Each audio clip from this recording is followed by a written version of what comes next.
Good evening. There's to be a tightening of restrictions on legal migration into the UK, which will affect people on work and student visas and their dependents. The government says it'll mean a reduction in numbers of more than 300,000.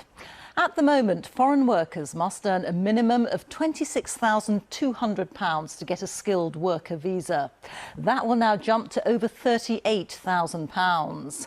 People working in health and social care who make up the bulk of visas will be exempt from the minimum salary rise. But those same workers will be banned from bringing dependents into the UK. The head of the union Unison called the plans cruel and said they spell disaster for the NHS and the care sector. The Home Secretary said immigration policy must be fair and sustainable. With a look now at the detail and at the political pressures on the government, here's our political editor, Chris Mason. St Cecilia's nursing home in Scarborough this afternoon. 225 people work here, 35 from abroad. The wider social care sector has a vast number of vacancies. Overseas staff are seen as crucial. But net legal migration has ballooned when the government promised it would fall. Home Secretary. The government wants to show it gets that for many this is unacceptable. People are understandably worried about housing, about GP appointments, about school places.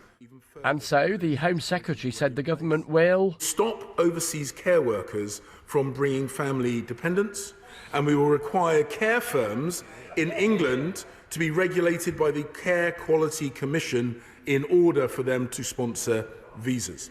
He claimed he didn't think this would cut the number of care workers coming here. Second, we will stop immigration undercutting the salary of British workers. We will increase the skilled worker earnings threshold by a third to £38,700 from next spring, in line with the median full-term wage for those kinds of jobs.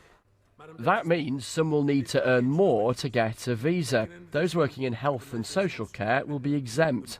Allowing overseas workers to earn 20% less in sectors with big staffing shortages is to end, and allowing graduates to stay on after their course will be reviewed.